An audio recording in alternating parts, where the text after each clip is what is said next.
May kasama natin si Yorme.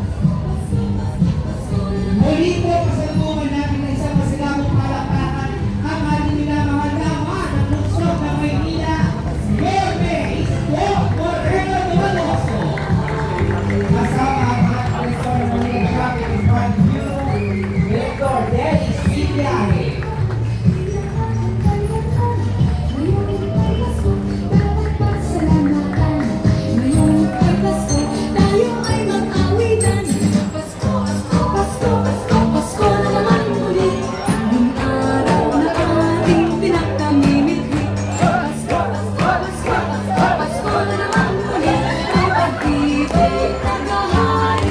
At para magbigay po ng kanyang mensahe, palakpakan po natin ang naging inspirasyon ng bawat pamilyang Manileño ngayong Kapaskuhan, ang ating mahal na Yorme Isko Moreno Dumagoso.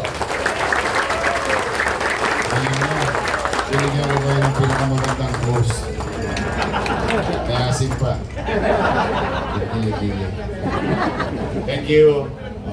Good afternoon, good morning. Ngayon ay magpapasko na, ilang araw na lang. Well, una, maraming salamat sa inyo. Thank you very much to each and everyone. Thank you for delivering services to our people. In a big organization like ours, it will never be perfect. But through the leadership of your director, Dennis Villaje, siyempre, aalisin natin yung mga bulok na kamatis. Sa isang kaing ng kamatis, isa lang ang mabulok doon, hawa-hawa na lahat yun. So we're doing our best to give back dignity to your work. Na masama ang impresyon, tanggapin na natin na hindi, magpapasko naman. Masama ang impresyon sa atin bilang traffic enforcer. Sometimes nagkakamali tayo. Sometimes naman, totoo din. Sometimes may abuso naman. Pero both sides. May mga hard loser, wala kang magagawa. Pag gumagawa ka ng tama, marireklamo ka. Pero kasi, hindi mo masisi ang taong bayan. Sa tagal ng panahon ng pang-aabuso ng enforcer, sa pangkalahatan, hindi lang naman yan sa Maynila, sa pangkalahatan, ang impression nila sa enforcer, mananaga. Yun kagad ang. Kaya ako, pinipilit kong magbuti at magsino sa resources ng gobyerno na maibigay yung marapat sa inyo at sapat hanggat maaari. Para hindi na kayo matutokso at ang kinil ninyo, ipagyabong ninyo ang dignidad ninyo bilang manggagawa ng pamahalaan na nagbibigay ng serbisyo sa taong bayan. Remember, traffic enforcement, it's not because we wanted to enforce provisions of the law, particularly in violation. There is other side of traffic enforcement, service to others. Nasiraan, ang kailangan ng tulong, aksidente. Naalala niyo yun, nung nag-mayor ako nung una, doon panahon ko lang na yun nangyari na ang traffic enforcer nangahabol ng magnanakaw. Hindi naman niya trabaho yun. Ang trabaho niya, habulin yung tumatakbong motor na violators o tumatakbong driver na violators. Pero dahil siguro tumaas ang moral niya, pati magnanakaw, inabol niya. Meron pa tayong isa, di ba, yung isang enforcer naman natin, sumampapasakyan. So yung sabihin, we can go beyond our scope of work, giving services to our people. Sana matutunan natin yung mga magagandang leksyon. Huwag natin kokopyahin yung nakasanayan na ng luma na kapag binigyan kayo ng otoridad, ay gagamitin natin yon upang ipagyaman ng sarili. Hindi. Meron naman kayo kahit pa paano. Raraos ko naman. Pinipilit ko namang gampanan yung obligasyon tourism. So, ang kininin nyo, bigyan nyo ng dangal ang inyong trabaho.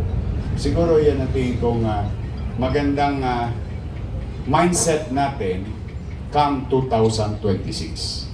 Para unti-unti maibangon natin ang puri na ang taong nagtatrabaho sa gobyerno ay hangad magserbisyo sa tao. Yun, tulungan ninyo kung ibalik yon sa puso at isipan ng ating mga mamamayan.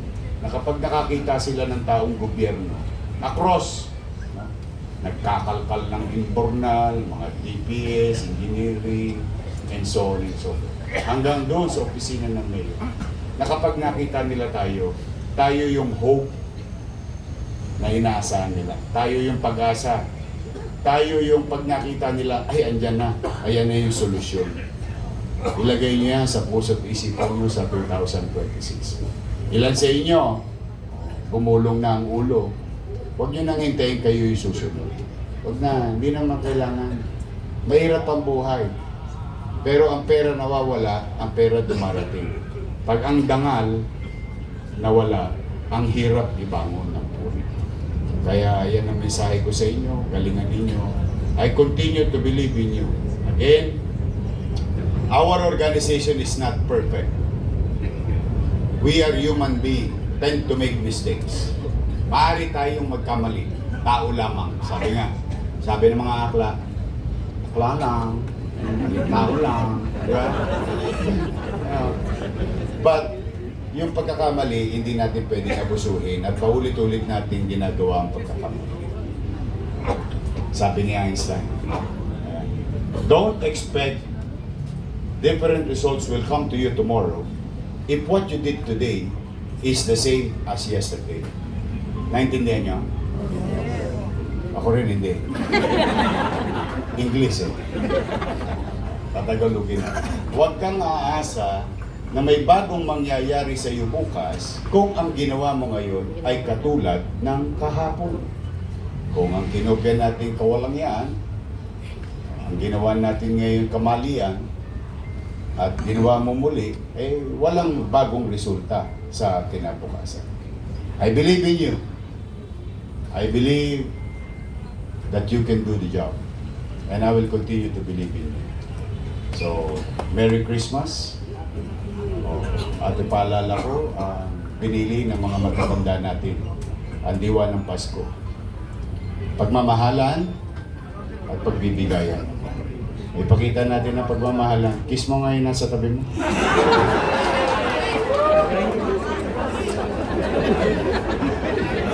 Sabi mo, I love you. Yung nasa kaliwa mo, sabi mo, I love you. Yung nasa kanan mo. Sabi niyo, nung nagsabi kayo ng I love you, matingalang-alang nyo nakita ko. Because I love you is a universal word that any language can understand. Kaya when you smile, it's also sending a message, you're welcoming another human being nearby or near to you. See, that's why, mas maganda kita ninyo. Minsan di natin nasasabi yan sa ating magulang. Di natin yan nasasabi sa ating anak. But that simple three words may trigger the science of human body. Kaya sa inyo, galingan ninyo, o pangalawa naman, o magbigayan kayo. Paano pagbibigay? Halimbawa, may isang nagkamali sa tagal ng experience ninyo. Sa tagal ng experience nyo, nagkamali, traffic violation. Oh. Mano ba, habang nag-uusap kayo mukha naman totoong nagkamali lang. At hindi naman na tulongges na nagkamali na matapang pa. Maraming ganun mali na matapang pa halimbawa ay mababang loob. Ay talaga naman halimbawa may importante siyang puput. Malaramdaman nyo naman yun pag nagkakausap mo lang. Imbis na hinga mo ng maling anda,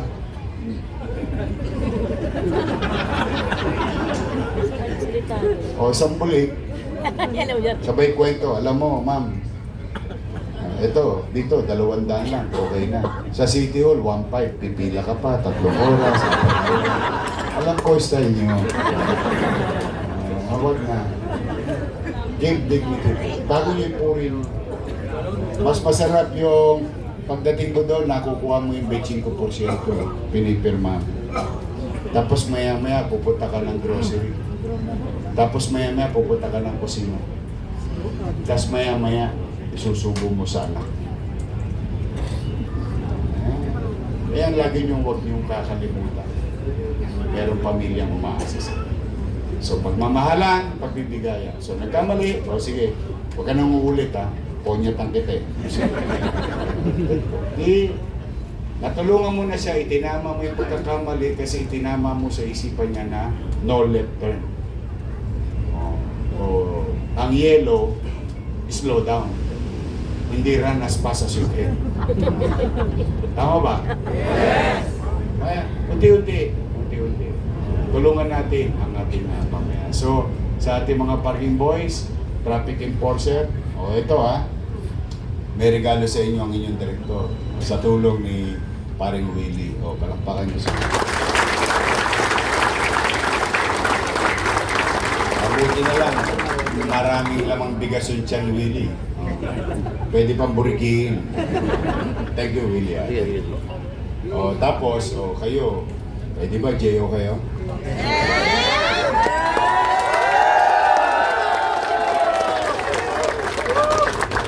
Ang hinang uri nyo naman pagka hindi nyo pa nabalitaan yung announcement ko last Monday. Hindi ba binibigay ko ng mambuling? Yeah? 7 million. Meron kayo. Tabayanan ninyo. Kawawa lang ang parking aid. Malay nyo. Good things come to those who wait. But may awa ang Diyos. Magsisikapan ko. Yung inihingi ko sa inyo, medyo mabigat yun in such a way because ang kalaban mo doon, sarili mo. Ang hinihingi ko sa inyo, baguhin ninyo ang inyong sarili.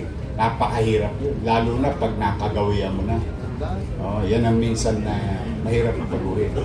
Pero, yung kapalit naman ng hinihingi ko sa inyo, kumanatag kayo at pati ang mga pamilya. Hanggat naririto ako sa City Hall at yung mayor, pipilitin kong mag-ina. Magsisikap ako, magbubuti ako para maitaguyod muli ang mamamayan ng lungsod. Merry Christmas! Happy New Year! I love you! Nagtitiyan na naman kayo.